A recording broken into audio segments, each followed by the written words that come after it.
À la fin des années 70, mes chemins de traverse m'amenèrent sur l'altiplano à 4000 mètres d'altitude en Bolivie, où je séjournai plus d'1 an, parcourant les pistes indiennes des hautes vallées andines aux forêts du bassin amazonien.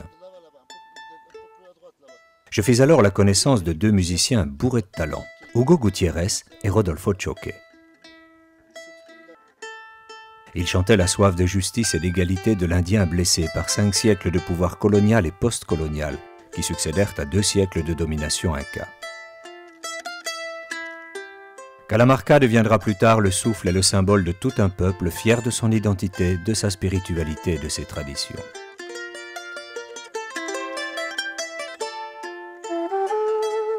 Au début des années 80, Hugo et Rodolfo ont quitté la Bolivie du dictateur Banzer Suárez.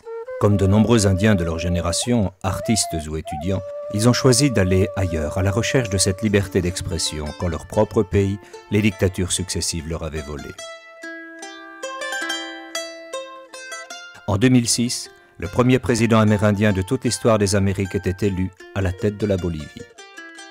En ce jour du solstice d'été, tous se donnaient rendez-vous sur le site mythique de Tiwanaku.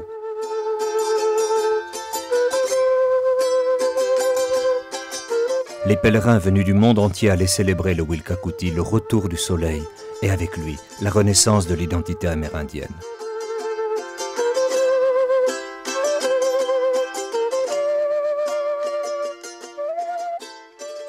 Aujourd'hui, à Agen, dans le sud de la France, mes amis m'invitent à assister à un grand concert. Avec Luzmila Carpio, célèbre chanteuse quechua devenue depuis 2006 ambassadrice de Bolivie en France, et une dizaine de jeunes venus des quartiers pauvres de La Paz, ils sont reçus à l'hôtel de ville d'Agen.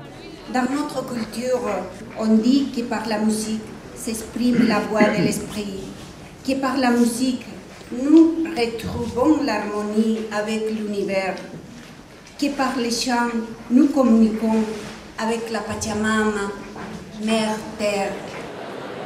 Ce soir, 3000 personnes se rassemblent dans la salle du Parc des Expositions pour écouter les voix de la Cordillère s'unir aux voix des jeunes de la ville d'Agen et de l'un des chanteurs les plus appréciés du public français, Francis Cabrel.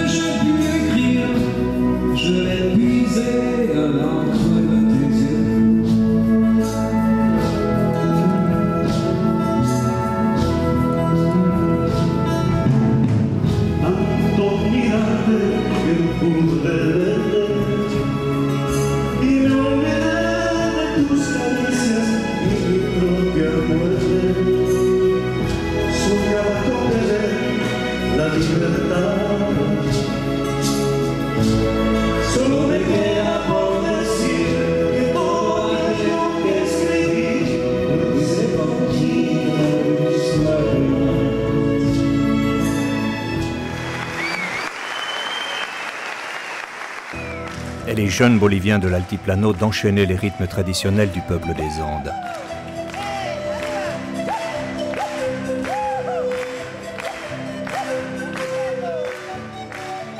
Ce soir-là, après que les lumières du spectacle se soient éteintes, Rodolfo me prit à part. « Viens avec nous dans la cordillère des Andes », insista-t-il.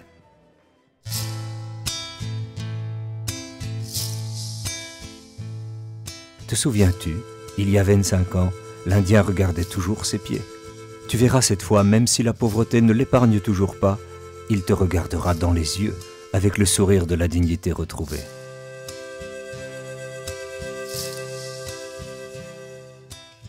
Je retrouve Hugo et Rodolfo sur les berges du lac Titicaca. Ils m'entraînent dans leur village natal, village de pierre, d'où ils livrèrent au vent de la cordillère leur première note, leur premier chant.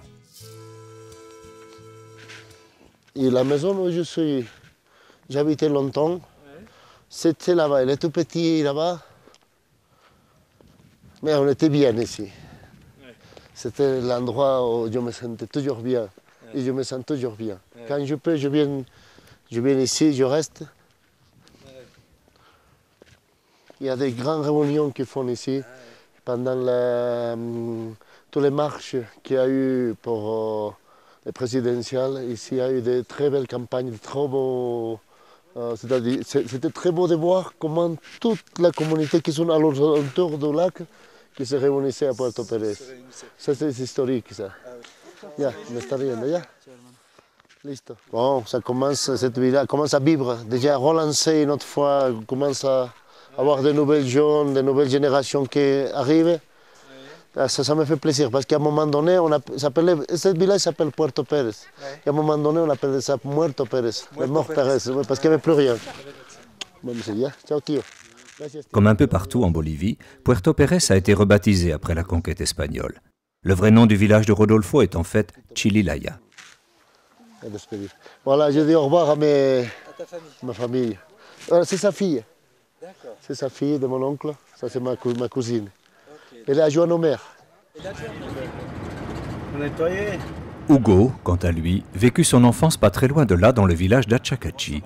Ce village hébergea et cacha le Che Guevara, pendant sa folle cavale bolivienne. Achacachi fut aussi le point de départ des grandes révoltes paysannes contre les pouvoirs coloniaux et post-coloniaux. Alors ta maison, où tu étais? Là. Là. C'est là qu'on habitait. C'est ici. D'accord.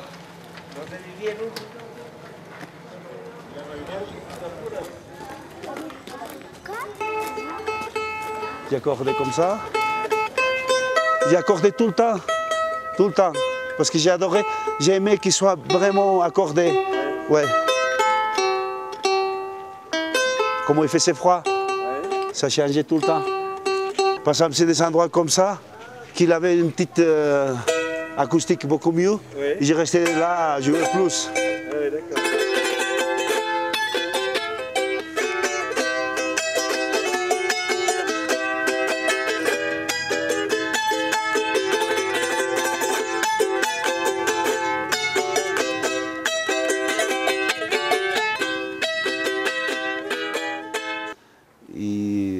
J'aime bien parce qu'ici c'est tranquille. C'est tranquille, il y a la cordillère à côté, c'est simple. Mais aujourd'hui encore ça reste, mais avant c'était beaucoup mieux, beaucoup mieux. Parce qu'il y a beaucoup d'animations, parce qu'il y avait chaque village qui arrivait, il venait amener sa musique. Ouais. Et j'étais tout le temps derrière ces gens. J'étais derrière et j'écoutais la musique, les rythmes. Et je m'en prenais beaucoup, beaucoup, beaucoup. Parce que chaque village il a sa musique, son rythme.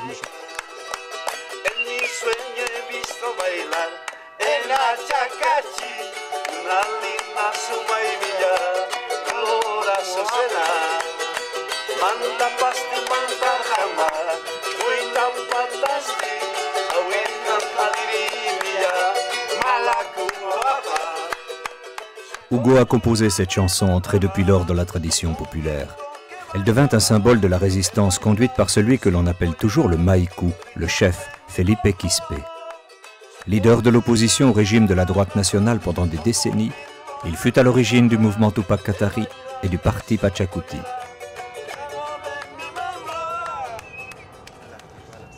Ça c'est Achacachi. Autour il y a plein de petits villages. Là-bas au fond, c'est le village de Felipe Quispe. Le village de Felipe Quispe, là-bas au fond, s'appelle Ajaria. Et... Dès l'adolescence, nos deux amis décidèrent de monter à la capitale. Ces années 70-80 n'étaient pas faciles à vivre pour les Indiens de Bolivie. Ils représentaient pourtant 65% de la population, mais étaient traités comme une minorité marginale, exploitable et corvéable à merci. Au pied du mont Illimani, La Paz était pour l'Indien un univers inaccessible. La population autochtone restait confinée dans les quartiers des hauteurs, alors que le centre et le sud de la ville étaient réservés aux Blancs et aux Métis, qui tenaient les rênes des pouvoirs économiques et politiques.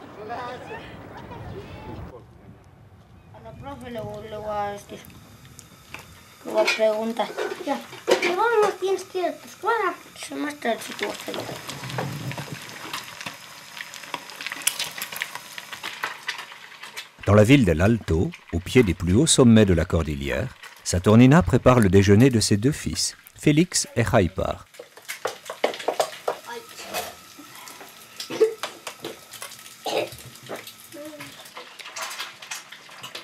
Il est temps pour eux de répéter avec leur père Mario les chants de lutte et les poésies aymara. Ils auront à les déclamer dans quelques jours, lors des cérémonies d'ouverture de Wilkakuti, le retour du soleil. Les deux enfants attendent ce moment avec beaucoup d'impatience.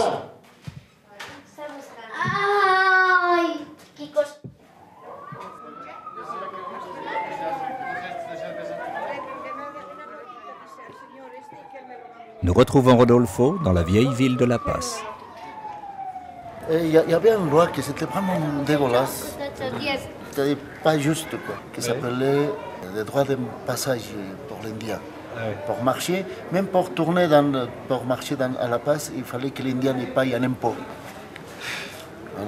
Et ça fait pas longtemps, même mon grand oncle, mon oncle qui habite à Puerto Pérez, quand il ne voulait pas venir à La Paz, il disait parce que non, on ne peut pas aller à La Paz parce qu'ils nous font payer.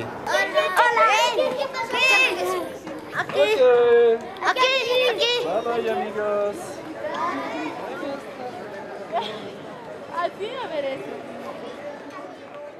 Hugo et Rodolfo nous présentent Fernando Wanakuni. Il fut missionné par les prêtres Aymara pour rejoindre comme il le pouvait les montagnes de l'Himalaya et s'intégrer au sein des monastères tibétains. Fernando, qui fut initié par les plus grands sages de l'altiplano, le fut également par les maîtres de la spiritualité tibétaine.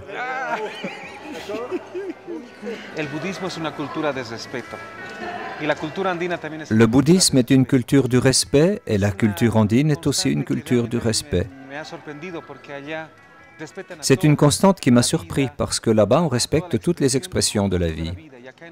Ici aussi, dans les Andes, l'harmonie est une constante. Là-bas, on conçoit également que l'on ne peut pas changer une société s'il n'y a pas une conscience de l'intérieur, du plus profond du cœur. C'est la même chose ici. Nous ne pouvons pas changer les choses si nous ne changeons pas nous-mêmes. Cet état, nous l'appelons Wilka, le soleil sacré.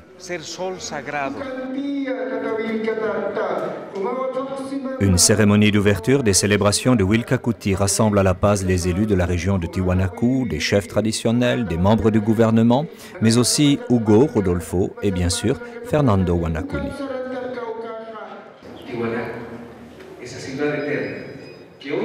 Tiwanaku, c'est notre ville éternelle, c'est l'épicentre de notre culture. C'est le centre non seulement de notre peuple, mais de toute la nation et même de tout le continent. Ici, dans ce centre, nous allons préparer l'arrivée du Wilkakuti, le retour du soleil sacré. Nous allons ouvrir nos cœurs comme si nous renaissions dans l'horizon, comme lorsque le soleil nouveau se lève.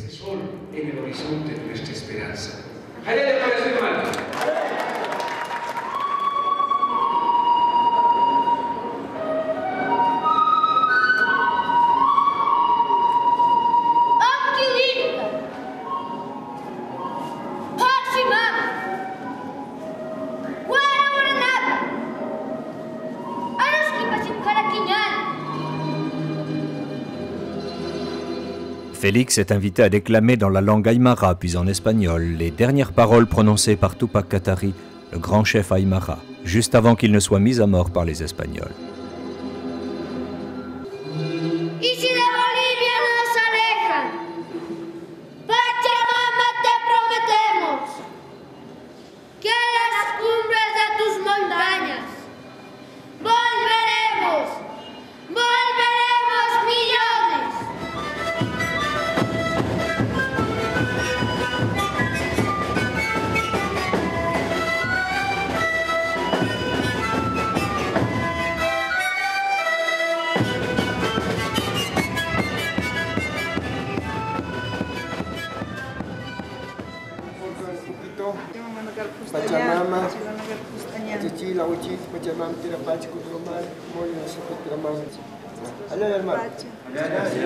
Les participants à la cérémonie se partagent des pommes de terre. Les campesinos de Bolivie en cultivent des dizaines d'espèces différentes. À partir de ce jour, la période des célébrations du Wilkakuti est ouverte. Une étrange effervescence anime aujourd'hui les abords du palais présidentiel à La Paz. Jeunes et moins jeunes, civils et militaires investissent la place Murillo pour se livrer à leur sport favori. Aujourd'hui, c'est la journée du défi. Alors tout le monde doit sortir, tout le monde doit faire ce qu'il n'a pas fait pendant toutes les années. Ah oui. Il y a tous les enfants qui jouent. Et ça, on est dans la place d'armes. Ça, c'est la place d'armes de la Paz. Ouais. Voici la maison du président, c'est-à-dire c'est là qui gouverne. Et voilà le palais où il y a tous les députés et les sénateurs, l'Assemblée nationale. Quelques dizaines de femmes en profitent pour réclamer justice et réparation après que leurs maris ou leurs enfants aient été emprisonnés, torturés ou assassinés lors de la législature dictatoriale de l'ancien président Sánchez de Losada. Señor policía, parece que estamos en democracia o no te parece, pero ¿cómo lo va a tocar? La fin des années 70 et les années 80 était l'époque des coups d'État à répétition. Les dictatures militaires se succédaient, alternant parfois des gouvernements civils à la solde des riches propriétaires terriens et en tout premier lieu des États-Unis qui, pendant ces décennies noires, n'ont cessé d'interférer sur la politique et l'économie des différents pays d'Amérique latine. Il y eut la dictature du général Banzer, l'influence sur ses pouvoirs corrompus d'anciens nazis venus s'exiler en Bolivie, comme ce tristement célèbre Klaus Barbie. Être un artiste, un écrivain, un poète ou un musicien ne pouvait alors être vécu que dans la clandestinité ou l'exil. Ceux qui restèrent furent souvent emprisonnés, torturés ou assassinés par les pouvoirs en place. La résistance indienne ne date pas d'hier. Elle prend ses sources dans le sacrifice du grand Tupac Katari. C'est dans ce petit village de Peñas qu'il fut arbitrairement jugé et écartelé par les conquistadors espagnols. Et c'est ici que, juste avant de mourir, il prononça ces mots. « Je reviendrai et nous serons des millions. »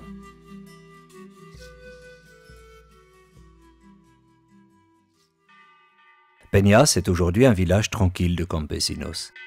Il symbolise, depuis le martyre de Tupac Katari, la lutte pour la dignité de l'Indien des Andes.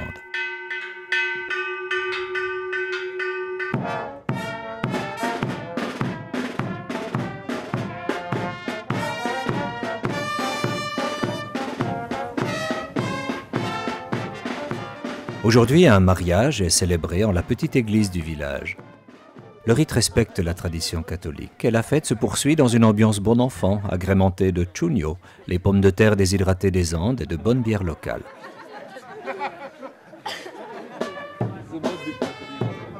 Si le catholicisme recouvre aujourd'hui encore nombre de rituels de la vie quotidienne, comme le mariage, il n'est dans l'esprit de l'Indien qu'un ensemble de rites imposés par les conquérants. Rites qui se sont superposés au fil des temps à la spiritualité ancestrale. Une spiritualité gardée dans le silence des mémoires, mais restée bien vivante dans le cœur de l'Indien, grâce à la transmission orale.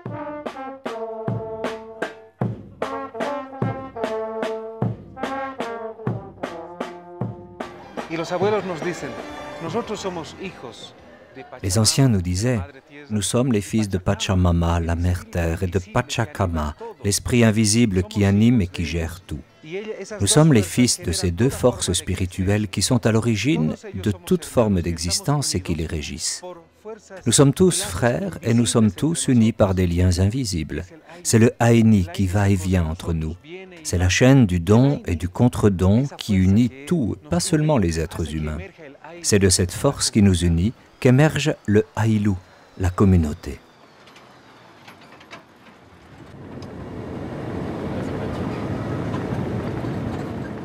Retour à La Paz. Cette nuit-là, une effervescence inhabituelle règne dans la ville haute. Des groupes de danseurs et de musiciens de tous les quartiers indiens de la ville se préparent pour la prochaine fête du Grand Poder. Elle précédera de quelques semaines la célébration du solstice d'été, le Wilcacuti. Nombre de ces musiques et de ces chants qui font partie de la tradition musicale populaire sont issus du répertoire de Calamarca.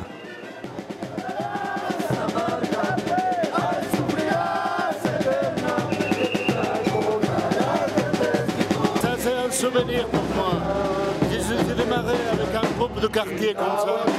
J'étais le petit garçon qui avait 7 ans avec mon tambour comme les gens qui étaient au milieu.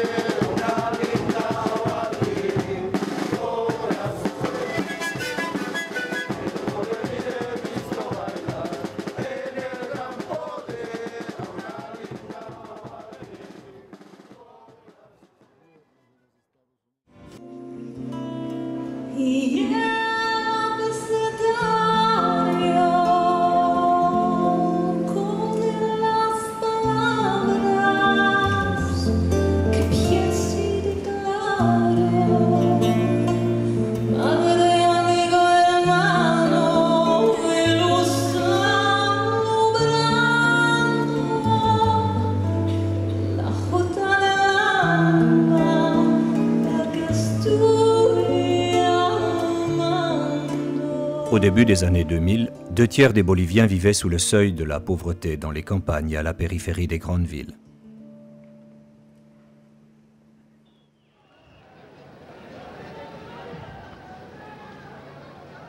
Paradoxe de l'histoire, leur force électorale leur a finalement permis de chasser les présidents Gonzalo Sanchez de Losada en octobre 2003, puis en juin 2005, Carlos Meza.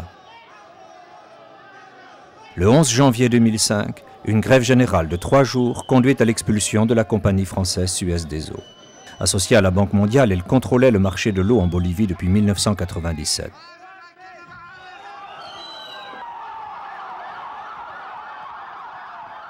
Les habitants des quartiers indigènes de La Paz et de l'Alto se révoltèrent en masse.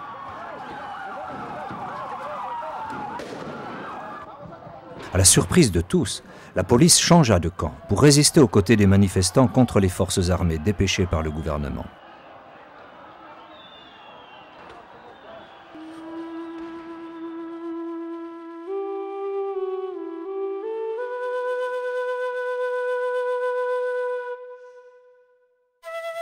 Les partis issus des mouvements syndicaux se trouvèrent dès lors mis en selle dans la perspective des élections présidentielles de 2005.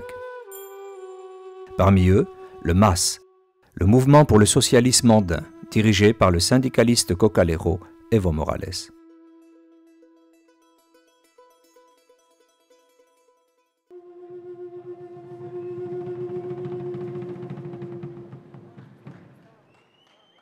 Chantres de la poésie et de la musicalité amérindienne, Hugo et Rodolfo sont devenus tout naturellement les porteurs d'espoir de tout un peuple.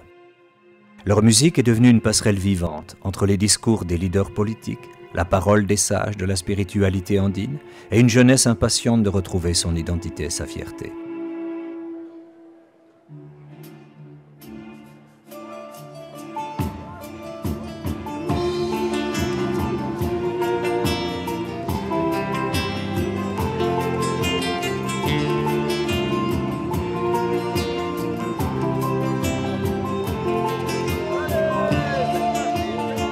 Hugo et Rodolfo décident de soutenir la candidature d'Evo Morales à travers une grande tournée de concerts qui les conduira à Oruro, à Potosí, à Sucre, à Cochabamba, à Copacabana et dans de nombreuses autres villes à travers tout le pays. Avant de s'engager sur les routes de l'Altiplano, Don Valentin, un Amaota, un des prêtres les plus respectés de la spiritualité andine, les conduit au sommet d'une colline sacrée entre ciel et terre pour invoquer Pachamama, la mère-terre, et Pachacama, le grand esprit originaire de toute vie.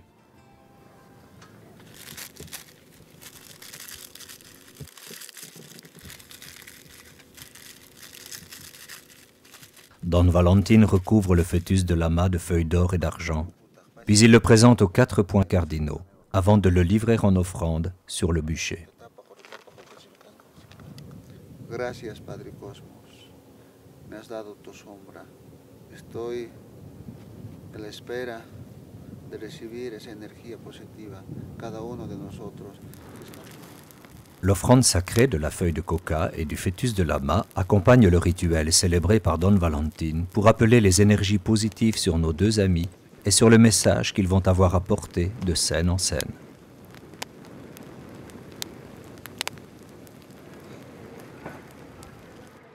Première étape de cette longue tournée à travers les principales villes de Bolivie, la ville minière de Oruro, célèbre pour son carnaval.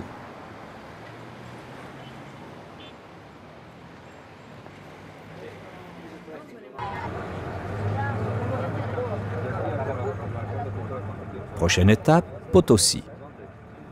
Calamarca est accueilli en fanfare par les élus, les étudiants et un groupe de danseurs tobas. Il représente une minorité indienne de Bolivie, aujourd'hui réduite à quelques familles seulement. Un accueil qui témoigne de la ferveur que nos musiciens suscitent, toutes générations confondues et dans toutes les couches de la population bolivienne.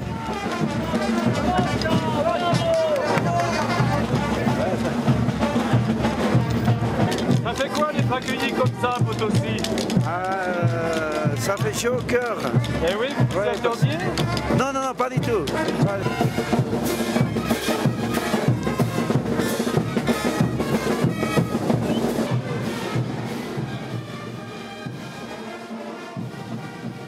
C'est l'orco, c'est Orco Potorchi, c'est le C'est la montagne riche, laquelle les conquérants sont devenus fous à cause de ça.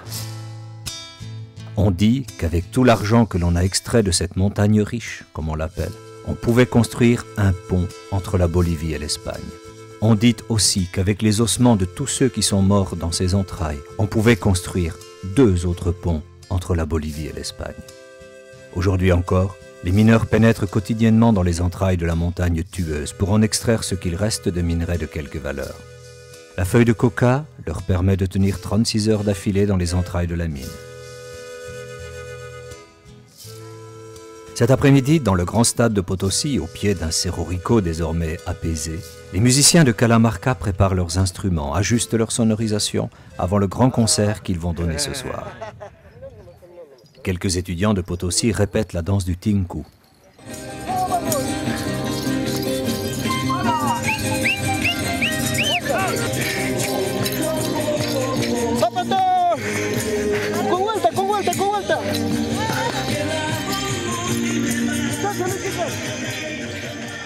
Il y a une vingtaine d'années, j'ai pu être témoin de ce rituel, empreint tout à la fois de violence et de spiritualité. Les paysans avaient coiffé ces étranges casques de cuir qui rappellent les casques des conquistadors espagnols. Puis ils s'étaient rassemblés dans le village de Macha pour célébrer la fête de la Croix. L'Indien des Andes a superposé à cette fête chrétienne de la Croix la célébration des astres sacrés de la constellation de la Croix du Sud.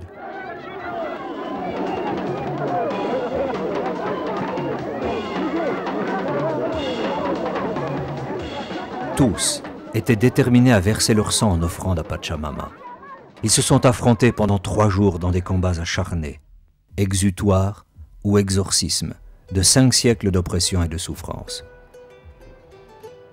Pour l'Indien des Andes, le sang versé lors de ces affrontements rituels du Tinku symbolise le sang, les larmes et la sueur versées par ses ancêtres avant l'ère nouvelle tant espérée.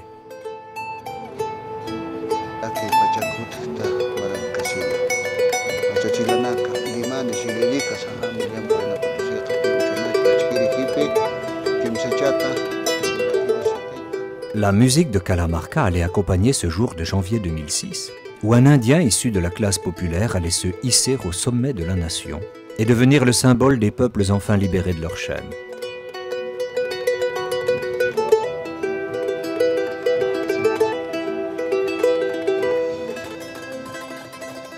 Evo Morales, fils d'une mère quechua et d'un père aymara, allait devenir le premier président amérindien de toute l'histoire des Amériques. Invité à la lutte sociale parmi les paysans cocaleros, les cultivateurs de coca, Evo Morales symbolise l'espoir de tous les laissés pour compte du pays après des décennies de pouvoir sans partage des oligarques blancs et métis.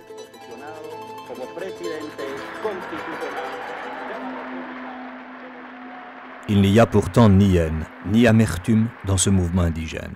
Nombre de hauts responsables sont, à l'image du vice-président Alvaro García Linera que nous voyons ici, issus de la population blanche ou métisse.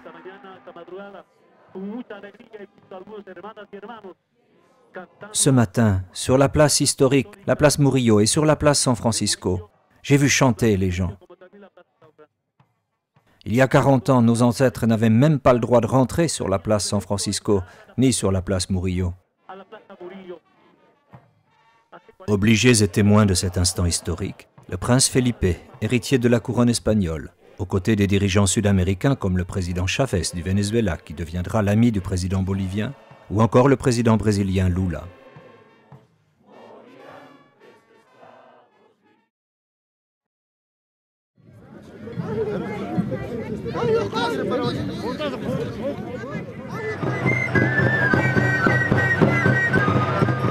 Partout, des forêts amazoniennes aux berges du lac Titicaca, la tradition indienne renaît, à travers des festivals qui permettent à chacune des nombreuses nations indigènes du pays d'exprimer sa fierté retrouvée.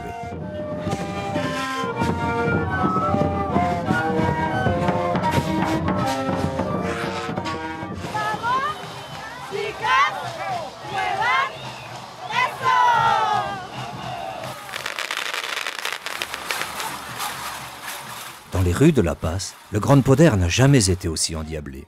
Ce sont des dizaines de milliers de participants qui défilent au rythme des bandas encouragés par une foule enthousiaste.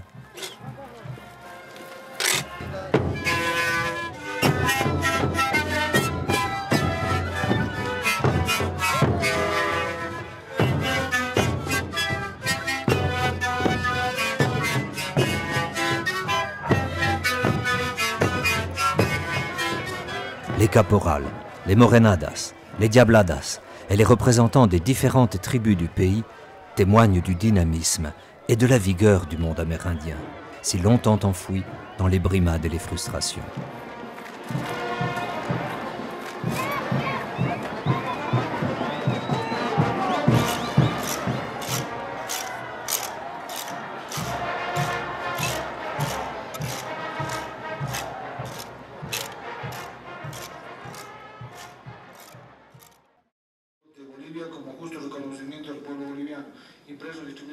Nous voici au sein du pouvoir législatif, au Sénat et à l'Assemblée nationale.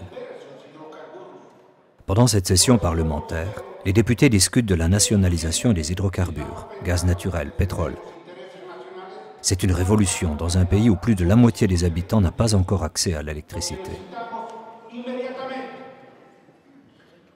Les chantiers, entrepris dans tous les domaines, sont considérables.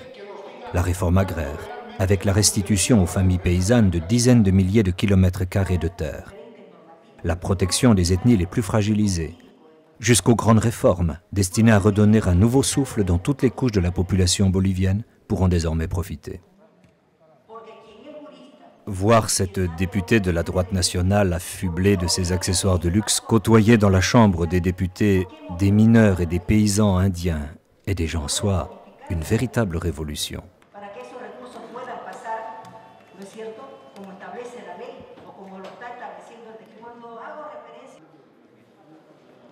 L'éducation est devenue pour le nouveau gouvernement une priorité. Hugo et Rodolfo entreprennent une grande tournée des écoles. ¿Cómo se llama aquí? Escuela Cabalpani. Todos, ¿cómo se llama aquí? Escuela Cabalpani. ¿Hablan aymara? Sí. Sí. No? Sí. Kumasti? La nouvelle politique éducative a été modifiée en profondeur. Ainsi, les langues amérindiennes sont désormais enseignées aux côtés de l'espagnol dans les écoles boliviennes. La culture et les traditions locales sont remises au goût du jour. L'influence des chefs traditionnels et spirituels va désormais croissante d'année en année. La grande cérémonie du retour du soleil, le Wilcacuti, était tombée dans l'oubli. Nos deux amis entendent bien la réveiller et la faire découvrir aux plus jeunes.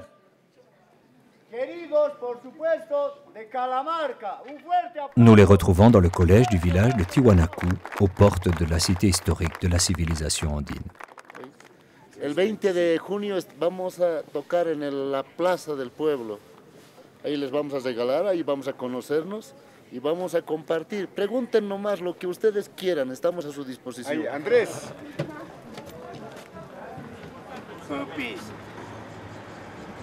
Centre d'astronomie. Copacabana, sur les rives du lac Titicaca. Ce matin, un prêtre bénit les voitures apportées par les fidèles. Desde la colonia, nosotros vivimos como un sincretismo, como una superposición muy fuerte. Depuis la colonisation, nous vivons dans un syncrétisme, une superposition de spiritualité très forte. Nous pensons toutefois, avec le monde asiatique, que le christianisme est une culture de la peur. Et comme cette culture est basée sur la peur, elle génère des guerres. La spiritualité andine n'est pas une religion.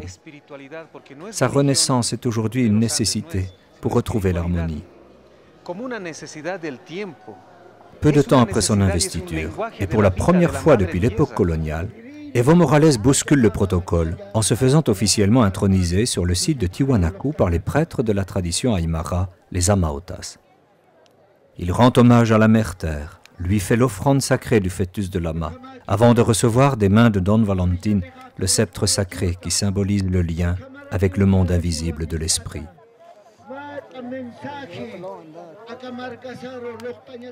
Avec ce retour à des rites abandonnés si longtemps, comme le Wilcacuti, nous assistons à la renaissance de toute une spiritualité andine, enfouie sous des siècles d'une histoire tourmentée. Nuestro referente cósmico es la Chacana, la constelación de la Cruz del Sur. Notre référence cosmique, c'est la Chacana, la constellation de la Croix du Sud. C'est la force qui nous vient de Pachacama, l'invisible qui nous alimente. Ce sont 4 étoiles de référence qui délimitent notre existence et notre organisation sociale. Ce sont nos principaux symboles.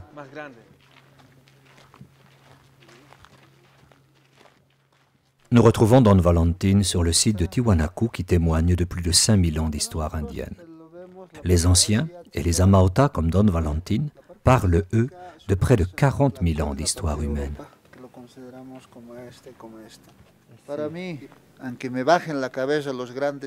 Ils ont laissé croire que ce site était issu de la culture inca. C'est un mensonge. Il est issu de notre civilisation ancestrale aymara. Nous ne savons pas exactement à quelle période remonte l'origine de la culture aymara. En fait, nous n'avons rien inventé, nous sommes juste en train de retrouver notre spiritualité que nous avions perdue pendant ces 5 siècles.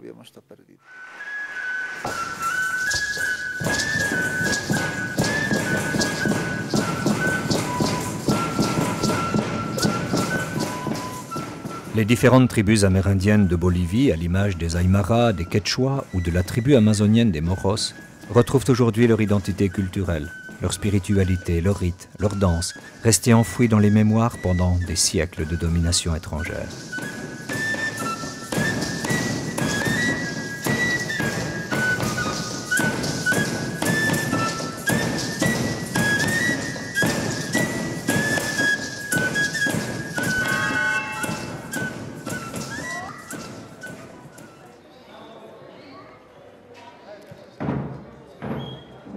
Les Kalawaya, la confrérie des maîtres de la médecine traditionnelle, en sont aujourd'hui les témoins vivants. Depuis le début de la magistrature du premier président amérindien, ils peuvent désormais se montrer et s'exprimer à nouveau au grand jour.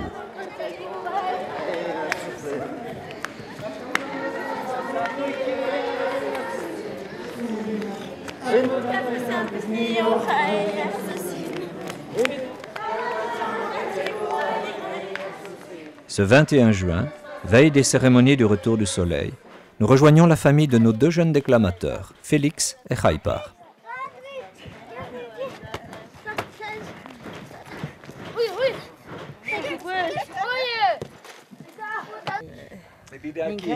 Mi mamá es. Tu mamá. Sí. Ah, bien. Abuela de Félix, ¿eh? Sí, su abuelita Gran mamá de Félix. Sí. Ella enseña a hablar aymara. Cuando algún lugar va a recitar... Maria Kuyuna donne un cours d'Aymara à Félix et lui enseigne ici la légende du Condor. Félix usted. Félix usted. Oka hausanimai. Oka hausanimai. Irpanyan. Irpanyan. Arurai arura. Arurai arura. Luria arura. Luria arura. Maiko kontur samai. Maiko kontur. Maiko yura. Ya. Ce soir-là, avant le grand concert de Calamarca sur la place du village de Tiwanaku, toute la famille se retrouve autour d'un repas de fête. No digan copian porque la mamá me ha dado. Claro, y mi vaso, llámelo.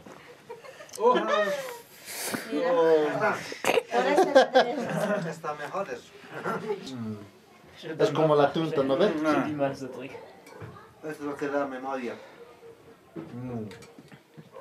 Él hace la tradicional matrimonio. De bigotitos, ¿no? Sí. Muy buena. Sí. Bueno, pues. Salud. Salud, Salud. amigos. Salud. Salud, salud. Nous trinquons au retour du soleil en ce premier solstice du renouveau indigène. Dès demain, à l'aube, le Wilkakuti nous fera tous entrer dans une ère nouvelle.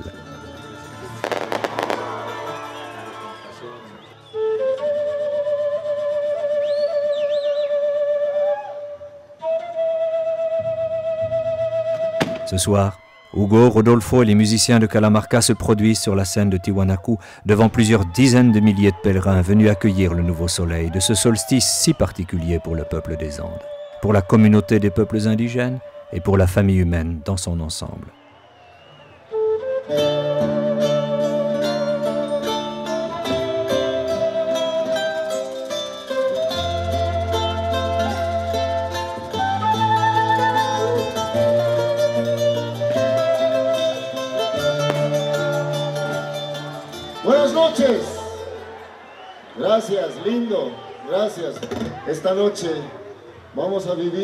Cette nuit, nous allons vivre quelque chose d'exceptionnel. Se retrouver ici tous ensemble, en ce lieu sacré de Tiwanaku, c'était pour nous un rêve d'enfant qui remonte à tant et tant d'années.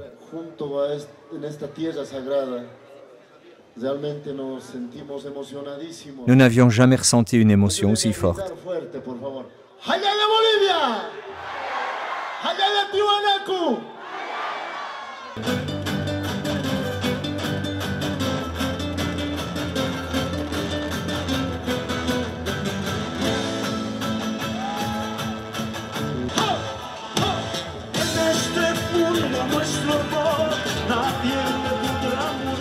Tout au long de cette nuit sans sommeil, la flûte andine, le charango, les guitares, les tambours et les voix de Calamarca enveloppent le site sacré de Tiwanaku.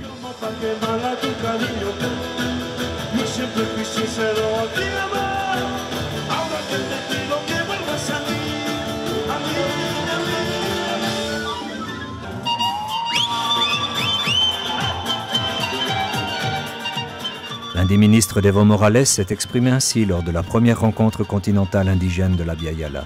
L'objectif du mouvement Pachacuti, disait-il, ce mouvement qui signifie le retour à l'équilibre, c'est de retrouver notre complémentarité, plus encore que notre liberté, l'équilibre, plus encore que la justice, notre identité, plus encore que notre dignité.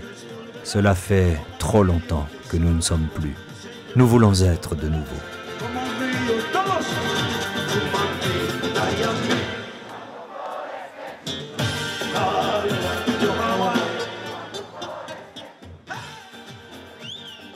Fernando est là aussi, devenu dès 2009 chef de la diplomatie au sein du gouvernement d'Evo Morales. Sa voix est aujourd'hui l'une des voix les plus écoutées et les plus respectées du pays. Demain, à 5 heures, nous allons proposer à l'Occident, qui nous a entraînés sur les chemins de l'individualisme, le changement et l'éveil d'une ère nouvelle. À partir de Tiwanaku, va se révéler une nouvelle étape, le retour à la communauté des hommes dans toute leur diversité.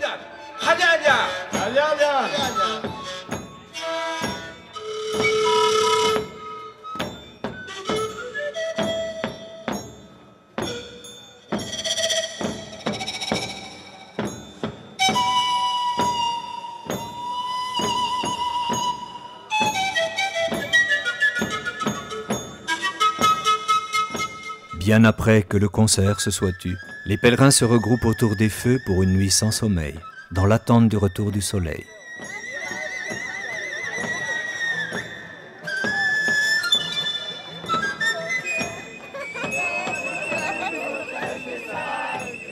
Tous se sont donné rendez-vous ici pour célébrer la fin d'une époque et le début d'une ère nouvelle qui se lèvera demain à l'aube avec le retour du soleil en ce premier solstice de la dignité indienne retrouvée.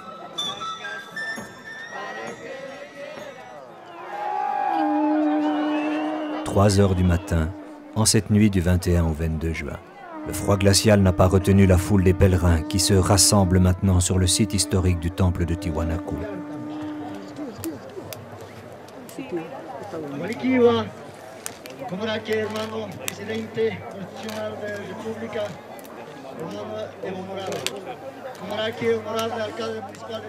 Evo Morales rejoint les Amaota devant la porte du soleil.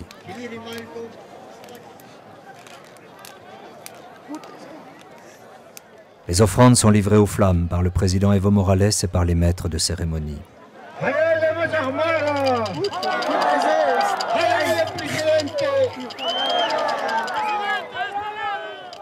Le feu dévore les offrandes des hommes. Il appelle le retour du soleil, dont la lumière diffuse inonde déjà l'horizon. Tous sont prêts à recevoir son énergie nouvelle.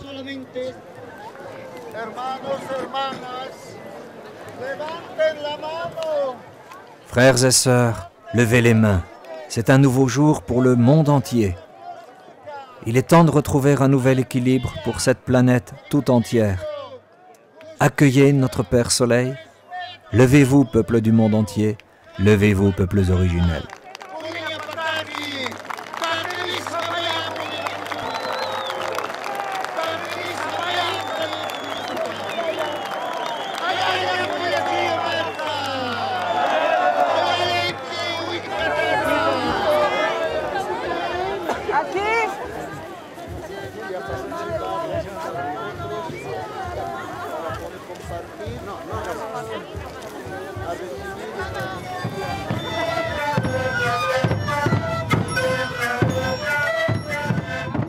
l'aube de ce 22 juin, le peuple des Andes et les pèlerins venus du monde entier dansent autour du Huipala, le fier drapeau au carré multicolore qui symbolise la renaissance de l'âme indienne dans toutes ses diversités.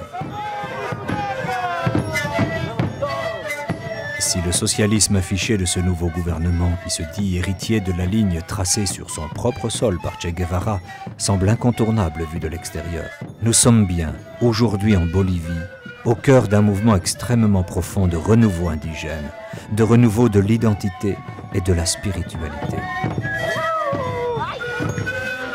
Entonces, esto lo han inspirado los abuelos, pero los abuelos nunca le van a decir no utilices la figura del Che. Les anciens nous disaient, vas-y, avance dans le noir, mais demain quand tu te réveilleras, tu découvriras que les vrais leaders se trouvent bien au-delà, bien plus haut encore que le Che. Pablo Zarate-Huilca, Don Avelino Signani, Tupac Katari, tous ces grands anciens, avec des noms ou sans nom, mais qui ont écrit l'histoire que nous vivons aujourd'hui. Petit à petit, la lumière va nous sortir de l'obscurité et nous permettre de comprendre que ce grand mouvement est andin, amazonien, indigène et qu'il nous vient de la mère-terre. L'hélicoptère du président Evo décolle, comme aspiré par le ciel. Ce qui différencie la Bolivie du Venezuela ou du Brésil, dont les nouveaux gouvernements sont eux aussi issus des mouvements populaires, c'est bien la force identitaire amérindienne qui, au-delà du mouvement social et des partis, prédomine ici en Bolivie. Un nouveau soleil vient de s'éveiller en ce 22 juin. Et l'on assiste avec lui à la renaissance d'une identité amérindienne.